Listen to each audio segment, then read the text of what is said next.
ancianos. Se reunieron con los ancianos de la iglesia en Jerusalén, porque había un problema que salió de la iglesia en Jerusalén y los líderes de la iglesia en Jerusalén se reunieron para atender el asunto con Pablo y el otro hermano o otros hermanos que lo acompañaban. Entonces tenemos que Pedro era apóstol, Pedro era anciano, también ahí en Jerusalén. Pero si hacemos la pregunta en cuanto a los hermanos que están al frente aquí, en esta congregación, ¿qué son los hermanos que, bueno, primero, ¿quiénes son los hermanos que están al frente en esta congregación? Sí, actualmente. Camilo,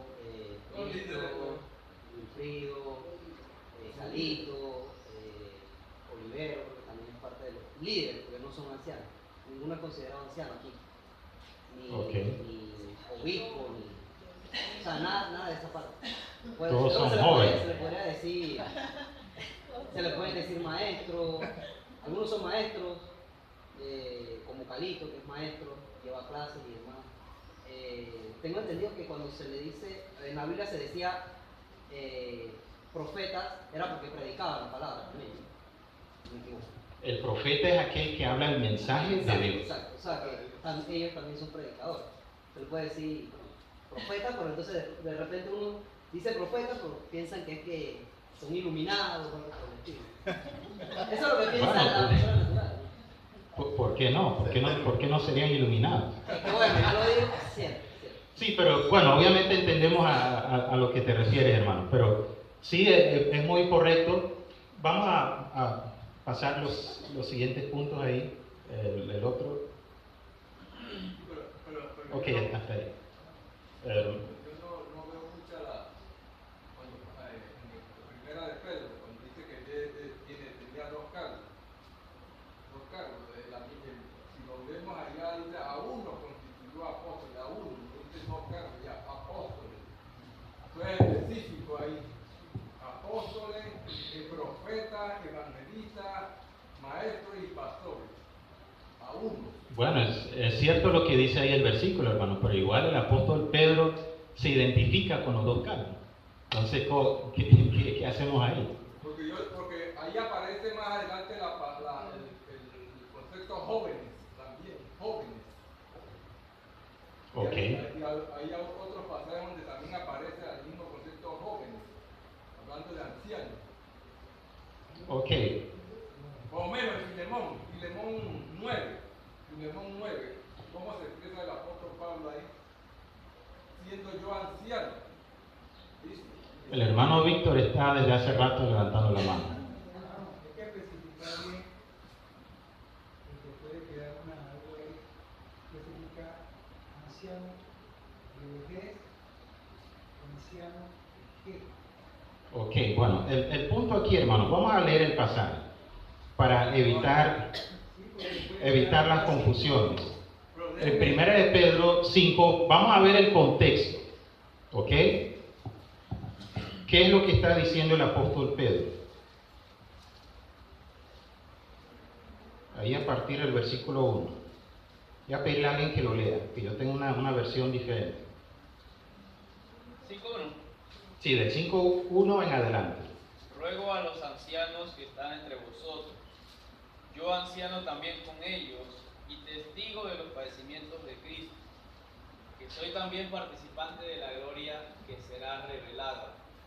Apacentad la grey de Dios que está entre vosotros, cuidando de ella, no por fuerza sino voluntariamente, no por ganancia deshonesta sino con ánimo pronto, no como teniendo señorío sobre los que están a vuestro cuidado, sino siendo ejemplo de la grey. Y cuando aparezca el príncipe de los pastores, vosotros recibiréis la corona incorruptible de gloria. Igualmente,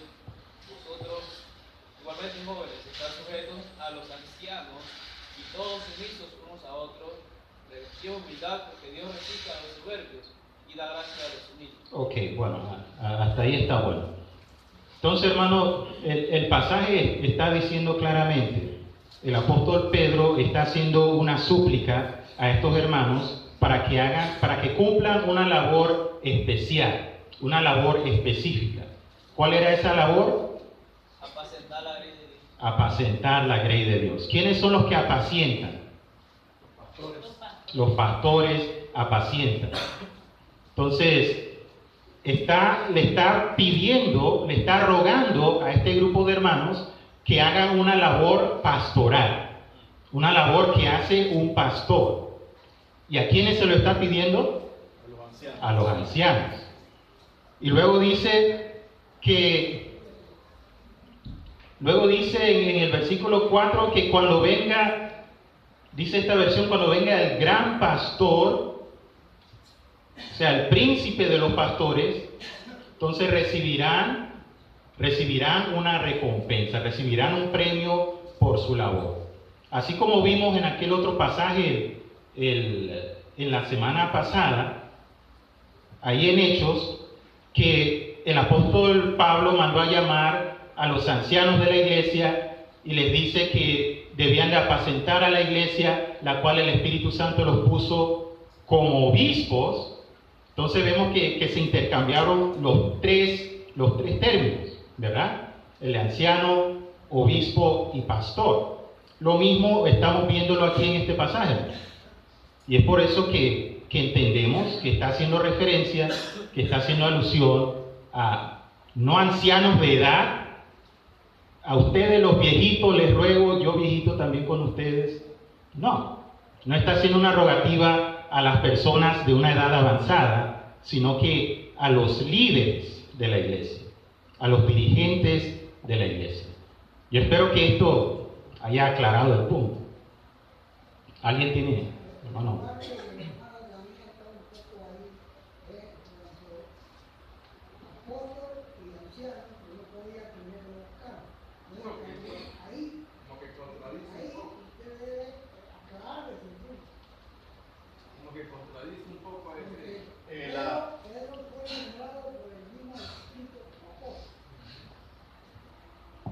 Los apóstoles. Ahora, Pedro llena los requisitos para ser anciano. Sí. Así es. Claro, un versículo de su suegra, que era casado. Estaba casado. Fue casado. La terminología bíblica en cuanto a los cargos, habían funciones que eran específicas, que se encargaban personas idóneas en la iglesia para cumplir esos cargos. Era el trabajo específico que hacía un hermano, como el caso del diaconado. Cuando en el libro de Hechos, capítulo 6, que escogen a los 6 hermanos que eran de buen testimonio, llenos del Espíritu Santo. Esos mismos hermanos, y vemos a Felipe, que era un diácono, también era evangelista. Cumplía evangelismo. O sea, el hecho de que uno estuviera encargado de una obra en especial, que era la que se encargaba más, el diaconado en este caso con Felipe, no hacía de esto de que él no predicara el evangelio, o que él llevara la obra de evangelismo también, a la par. Pero su función específica era servir en las mesas, era su delegación. Entonces quiere decir que hay cargos específicos en el cual uno es designado, especialmente por Dios, pero también puede colaborar como maestro, también puede colaborar. Muchas veces Carlito pide aquí a los hermanos que aunque servimos en el ministerio de la palabra, ayer vi a Víctor colaborando en el ministerio de construcción. Entonces vemos así que hay cargos específicos muy importantes en la iglesia que se tienen que dar, que de repente no lo puede hacer en otras áreas, pero se puede dar de que uno colabore en alguna otra área que se pueda designar, o que se pueda necesitar la mano. ¿No es así, Víctor? Necesita la mano de Víctor, ahí está Víctor. Todas las veces que Carlito quiera, puede llamar, pero en general, y los apóstoles sobre todo, ellos podían tomar todos los cargos, porque ellos eran la parte importante sobre la tierra en ese momento. Ahora no están, pero ellos podían ser ancianos, podían ser evangelistas, eran maestros, eran todos. Hermano Víctor. Bueno, también hay algo que no sé, hablando con el tío, no especifica que tampoco Pedro si tenía hijos o no tenía hijos. No sé si no me mal. Bueno, en la Biblia no lo dice, hermano. No lo dice, pero La Biblia no lo dice. para el requisito de anciano. No, pero el Corintio no toca eso referente de que Pedro estaba casado en Corintio. Sí, él fue casado. Lo que la Biblia nos dice, obviamente, es lo que nosotros entendemos a través de ese pasaje cuando Jesús sana a la suegra de Pedro. Si tenía suegra, pero obviamente. Y lo más, hermano, es algo que nosotros podemos asumir sin miedo, sin temor a equivocarnos, porque era lo más común en todas las familias de los israelitas. Era una cosa extraña, una familia o una pareja no tener hijos. Prácticamente era visto casi como un castigo de parte de Dios, se podría decir. Hermano Glenn, que estaba saludando. Analizando lo que significa la palabra apóstol. El apóstol es alguien enviado para una misión específica. En el caso de Pedro, sabemos que él era apóstol a los judíos, enviado a los judíos. En el caso de Pablo, él era enviado a los gentiles. Así que analizando esa parte, él siendo anciano, en este caso de Jerusalén, él está cumpliendo su misión de apóstol, enviar a los judíos no sé si se entiende mi punto. Yo creo que sí, hermano.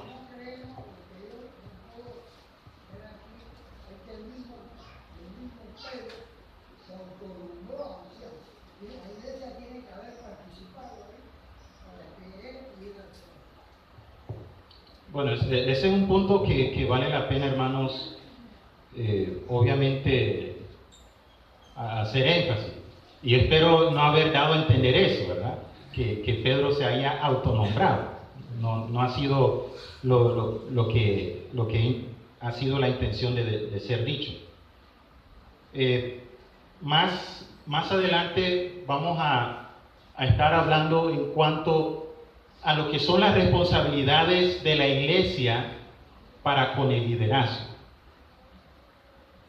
¿Qué es lo que la iglesia debe de hacer para con el liderazgo? Y también qué es lo que el liderazgo debe de hacer para con la iglesia.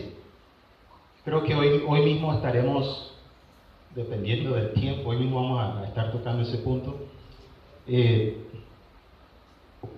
Tenemos la pregunta, hermanos. Yo hice la pregunta hace un momento: ¿quiénes son los que dirigen esta congregación? El hermano nombró a todos los hermanos que son dirigentes en la iglesia, y la pregunta sigue, ¿cierto? ¿Qué son? ¿Qué son estos hermanos que están al frente de la iglesia? Ok. ¿Qué dice la Biblia? ¿Qué dice la Biblia? Pasaje de Colosenses 1, 24 y 25.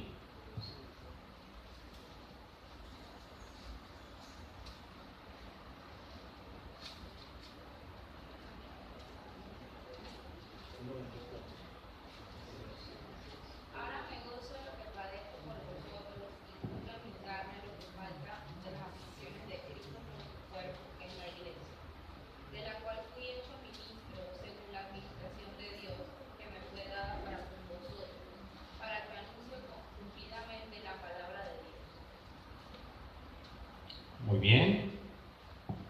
Recordamos el significado de la palabra ministro. Ya se ha dicho, un ministro es un servidor, es un siervo. ¿Ok? Una persona que sirve, una persona que está haciendo algo en favor de los otros, de los demás. ¿Qué dice 1 Corintios 4, 1 y 2?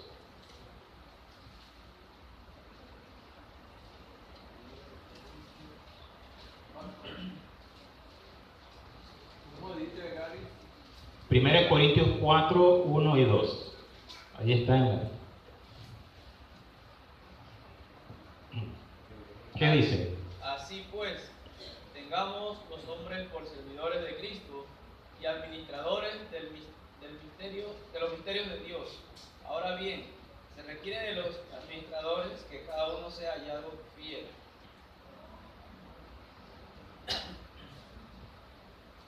Administradores, muy bien. Esa es una palabra que la iglesia aquí en Río Abajo se ha acostumbrado a usar. No sé, hermanos, si tal vez los hermanos más antiguos en la iglesia podrán decir si siempre se ha utilizado, que yo recuerdo un tiempo que teníamos un hermano evangelista, el hermano Gonzalo, ¿cierto? Que estuvo trabajando con la iglesia, y en ese mismo tiempo me parece que había un grupo de hermanos también que trabajaban juntamente con él. Si vamos hacia el pasado, en principio cuando yo conocí la iglesia, cuando se tomaban decisiones de la iglesia, todos los varones de la iglesia eran los que aprobaban la decisión. Había un grupo de hermanos que eran los que presidían, los que tenían más conocimientos, eran los que predicaban y enseñaban. Pero en la hora de las decisiones, la decisión se tomaba en base a todos los varones de la iglesia. Pero luego se cambió porque había deficiencia en ese sistema. De ahí entonces se utilizó otro sistema. Ha ido evolucionando. En el caso de Gonzalo, vino como evangelista que se le pidió que colaborara con la iglesia. También el hermano Helio. Era el hermano Helio y el hermano Gonzalo. Helio después salió y quedó Gonzalo. Luego en la salida de Gonzalo, que fue algo un poco imprevisto, tuvimos que tomar la decisión los varones que quedamos para que entonces hubiera un grupo de administradores. Ahí surgió entonces el grupo de administradores. Muy bien, un poco de la historia de la iglesia, algo muy bueno para conocerlo. Entonces, es un término bíblico, hermanos. Muchas veces algunos han hecho el comentario que la palabra líder no se encuentra en la Biblia. Decir, bueno, el llamar a los dirigentes líderes es antibíblico, porque eso no está en la Biblia. Aunque es cierto, el término como tal no está en la Biblia, pero el concepto de liderazgo obviamente que sí se encuentra. Lo vemos en el caso de Jesús, lo vemos en el caso de los apóstoles, lo vemos en el caso de cuando en la iglesia o en las congregaciones se establecían o se nombraban a estos dirigentes que tenían una labor que cumplir para con la iglesia, para con la congregación. Una labor que infiere, obviamente, liderazgo. Gary, nada más quería aclarar un punto también en cuanto a, hablando de las responsabilidades de cada uno de los hermanos que de repente están fungiendo como, por ejemplo, el caso de evangelista. Cuando hay una obra nueva, una obra en la cual se quiere que se llegue a la perfección y tengan futuramente ancianos, es la responsabilidad del líder o de los evangelistas el llegar a esa meta. Y no se retiran de la iglesia hasta que se cumpla esa meta, de que hayan ancianos. Es una labor bastante ingrata y difícil, en el cual cuando hay una obra nueva o varias obras nuevas, porque los evangelistas pueden estar en varias obras, y de repente, como el caso de Tito tenía varias obras, y Pablo le dice a Tito que corrigiese lo deficiente, estableciendo ancianos en cada una de las ciudades donde él estaba presidiendo también, estaba estableciendo obras. Entonces era importante los ancianos. Entonces la misión del evangelista, ya sea una obra local como esta o varias, es que se establezcan ancianos. O sea, esa es la búsqueda, el trabajo importante en el cual tiene que luchar el evangelista o los evangelistas dentro de cada obra de la iglesia de Cristo. Podríamos decir, hermano, no solamente el evangelista, porque en congregaciones que no hay un evangelista propiamente, un hermano que se dedique exclusivamente a esa labor, sí existe un grupo de hermanos al frente, existe un liderazgo, existen administradores, y en este caso, una congregación que no cuente con un evangelista, pero que sí cuenta con este grupo de hermanos que está al frente, sí debe de tener esa meta igualmente, como la tendría un evangelista. Sí, claro, eso es así. Pero lo que me refiero es cuando una obra, por lo menos es nueva, Está una nueva. obra que está comenzando y tiene evangelistas, hay una responsabilidad grande de los evangelistas llegar a esa meta, no retirarse de la obra y dejarla sola, sino llegar a esa meta de que haya ancianos. Esa es una meta que se tiene que buscar antes de moverse. Amén. Sí, es que, hermano, en relación, el liderazgo viene es de la práctica, ¿no?, que tiene el hermano, vamos a decirlo así, de asimismo, esa práctica de las reglas, los reglamentos de Dios. Y asimismo, esa práctica la va teniendo con la gran experiencia que tiene de la responsabilidad y asimismo de los hermanos en los templos que van viendo la gran responsabilidad de ese hermano y la práctica que tiene. Entonces ahí viene la sabiduría para sí mismo ser un dirigente de la iglesia y un buen dirigente, ¿no? Amén, hermano, gracias por su aporte. Amén. Yo quiero que continuemos, creo que tenemos un poquito de tiempo todavía, hermanos. ¿Cierto? Todavía tenemos tiempo. Hermano, ¿puede pasar la siguiente punto? Vamos a ver lo que dice 1 Corintios 3, 9 al 11.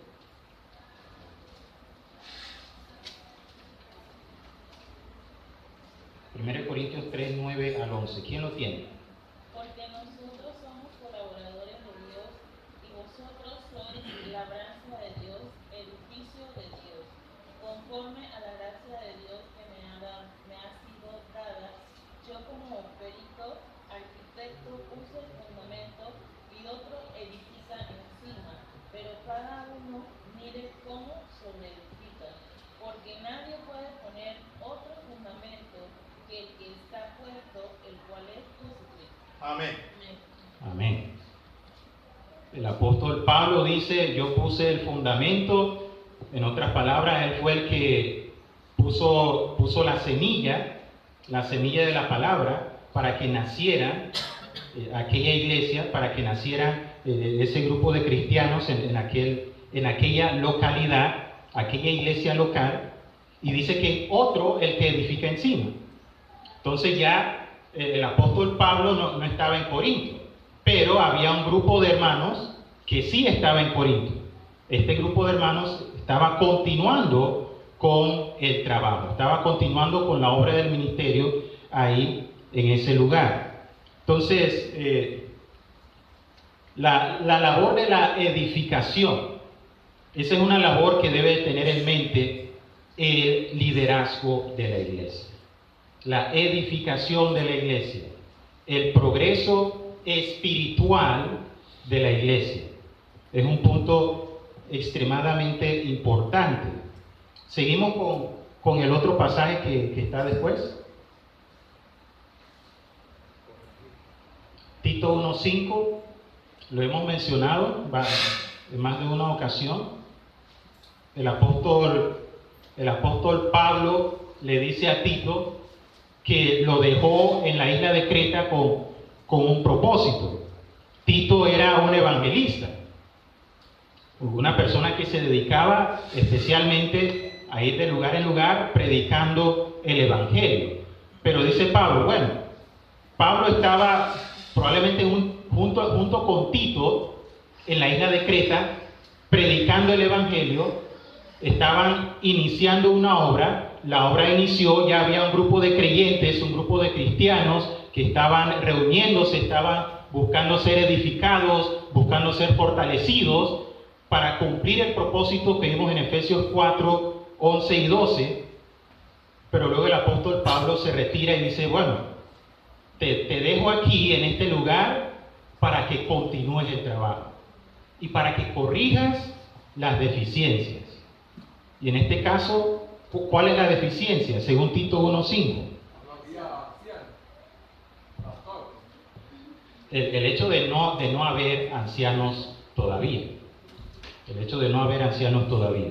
Entonces Tito debía de establecer ancianos en la iglesia.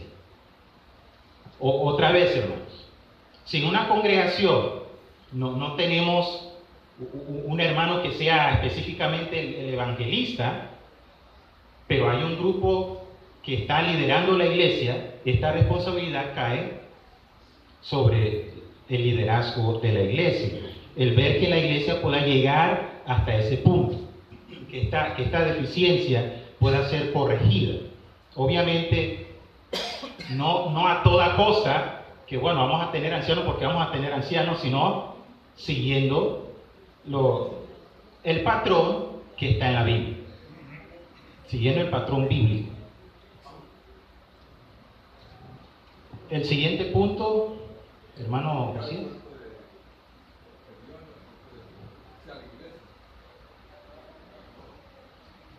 Este punto es bastante interesante, hermanos. ¿Alguien que lea 2 Timoteo 2:2? Rápidamente, 2 Timoteo 2:2. Lo que has oído de mí ante muchos testigos, esto encarga a hombres fieles que sean idóneos para enseñar también a otros. Muy bien.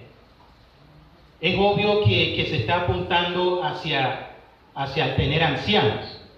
Obviamente que los que estén al frente en una congregación necesitan conocer a los miembros de la congregación, con el propósito, aparte del hecho de la comunión, con el propósito de identificar el potencial que existe en la iglesia. Conocer el potencial en la iglesia, conocer a aquellos que están sobresaliendo en la iglesia, conocer a aquellos que están esforzándose más en la iglesia, aquellos que se están dedicando más en la iglesia, con el objetivo de que, bueno, saber que no somos eternos en este mundo.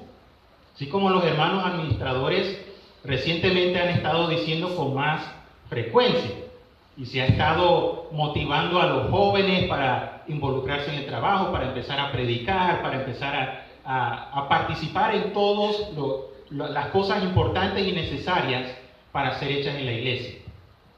A quien quiera que sea, o quienes quiera que sean, que estén al frente de una iglesia, es necesario entender que no estarán para siempre. No estarán para siempre. Y deben de identificar a aquellos que tienen el potencial para continuar sirviendo en el trabajo que ellos están desempeñando, hermano. Vamos a ver, hermano, según el Timoteo 3:16, donde habla que hay que incluir, que hay que enseñar.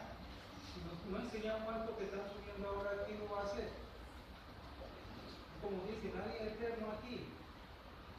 Y hay algunos que se creen que van a ser eternos y quieren quedarse toda la vida. Entonces, los que vienen subiendo, pues no se le da la enseñanza correcta. Yo conocí un hermano que él está al frente de una congregación en un lugar que no voy a decir cuál es el lugar ni quién es el hermano, pero este hermano es el líder de esa congregación. Y en una oportunidad en que un grupo de varones estaba reunidos en comunión, participando de una comida, este hermano estaba con nosotros en una ciudad diferente a donde se encuentra la congregación donde él servía.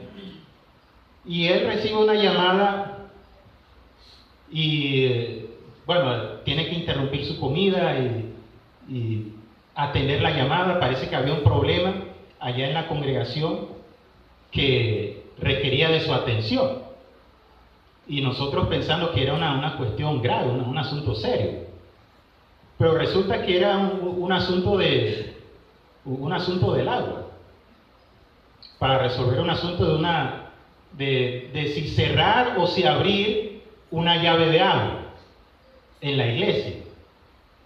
Cerrar o abrir una llave de agua. Y hubo la necesidad de llamar al hermano para que el hermano diera la instrucción de si hacerlo o no. Y hermanos, pues obviamente hay que tener cuidado con esto que el hermano Víctor menciona. Hay algunos que probablemente no tengan esta visión o este entendimiento de que no somos eternos aquí en la congregación o en cualquier lugar. ¿Qué pasa si un hermano es el único que está haciendo todas las cosas? Nadie más tiene la iniciativa para servir, para ayudar. ¿Qué pasa si este hermano de repente sufre un accidente y queda parapléjico? Se murió la iglesia. Se murió la iglesia.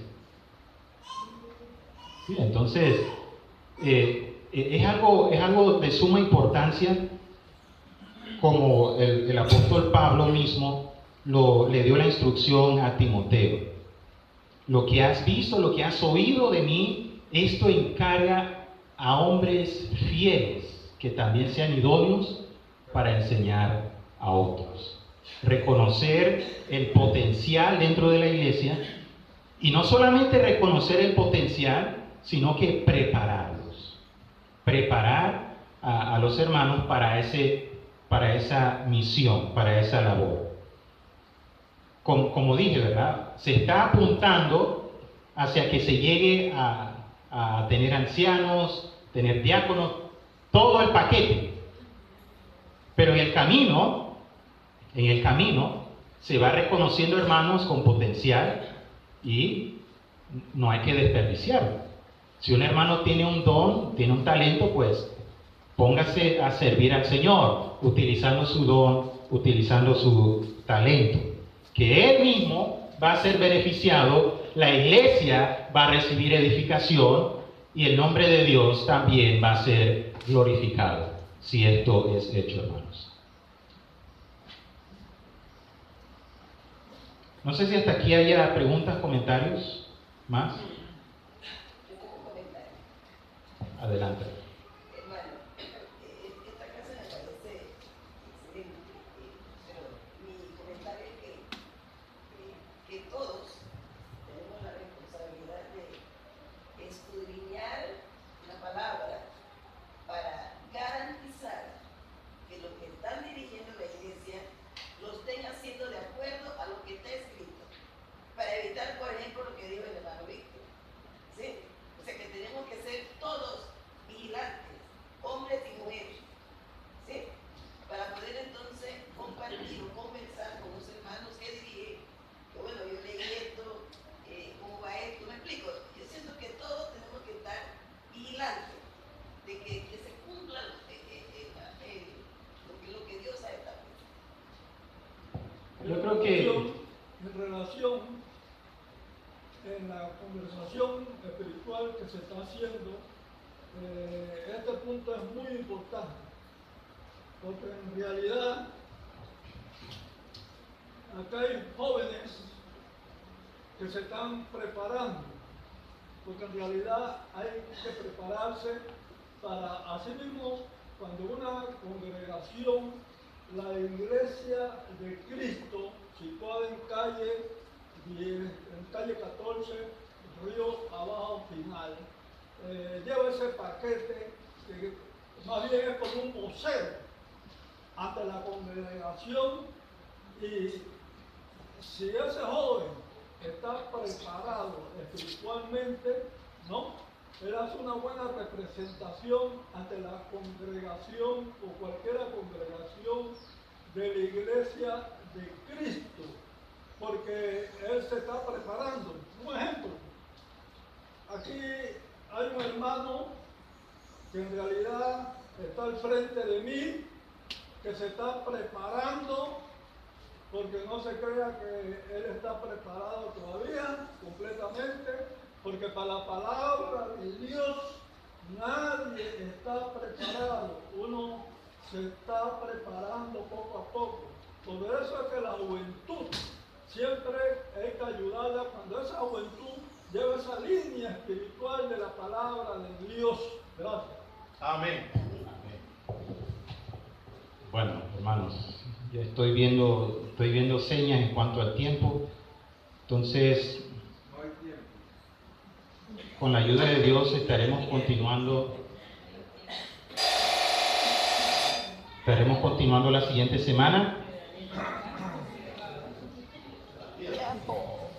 Que Dios nos bendiga a todos.